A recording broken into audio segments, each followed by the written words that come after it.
اب آپ کو بتائیں نئے مالی سال کا آغاز فائنانس بل 2025-26 بھی لاگو ہو گیا۔ ٹیکس نیٹ سے باہر شہری اب صرف سادہ اکاؤنٹ ہی رکھ سکیں گے۔ بینک اکاؤنٹ سے محدود رقم نکالنے کی اجازت، سیلز ٹیکس میں رجسٹرڈ نہ ہونے والے بڑے دکانداروں کے خلاف کارروائی ہوگی۔ سولر پینل سمیت متعدد اشیاء پر نئے ٹیکس آج سے نافذ۔ تنخواہ دار طبقے کے لیے انکم ٹیکس میں کمی کا بھی اطلاق ہو گیا۔ اسلام آباد سے ظہیر علی کی رپورٹ دیکھیے۔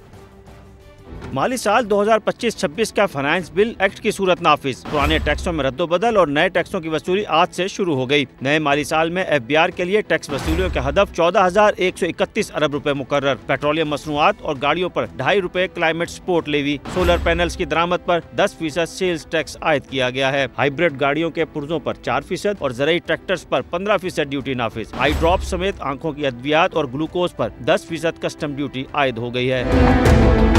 نئے فائنانس بل کے مطابق 50,000 تک ماہانہ تنخواہ والے ملازمین پر انکم ٹیکس ختم۔ 1 لاکھ روپے تک آمدن والے ملازمین کو 1% انکم ٹیکس دینا ہوگا۔ 8.5 لاکھ روپے سے زائد ماہانہ پنشن پر اب انکم ٹیکس وصول کیا جائے گا۔ 5 کروڑ سے زائد کی جائیداد اور 70 لاکھ سے مہنگی گاڑی خریدنے کے لیے آج سے FBR کا سرٹیفکیٹ لازم۔ سیلز ٹیکس کے غیر رجسٹرڈ افراد کا کاروبار سیل یا پراپرٹی ضبط ہو سکتی ہے۔ 5 کروڑ سے زائد ٹیکس فراڈ پر کمیٹی کی اجازت سے گرفتاری بھی ہو سکے گی۔ آج سے ٹیکس نیٹ سے باہر شہریوں کے سیونگ یا کرنٹ اکاؤنٹ کھولنے پر پابندی۔ وہ اب صرف سادہ بینک اکاؤنٹ ہی رکھ سکیں گے اور انہیں اکاؤنٹ سے خاص حد تک ہی رقم نکالنے کی اجازت ہوگی۔ مشترکہ بارڈر مارکیٹ میں فروخت ہونے والی 122 اشیاء 3 کیٹیگریز میں تقسیم۔ پہلی کیٹیگری میں شامل اشیاء پر 5% کسٹم ڈیوٹی عائد، دوسری کیٹیگری پر 10% اور تیسری پر 20% کسٹمز ڈیوٹی لی جائے گی۔ ٹیکسٹائل سیکٹر کے آلات اور مشینری کی درآمد پر custom duty 0۔ Cancer, hepatitis B کی ادویات اور ویکسینز، جبکہ ادویات میں استعمال ہونے والے 380 اقسام کے خام مال کی درآمد پر بھی ڈیوٹی ختم کر دی گئی ہے۔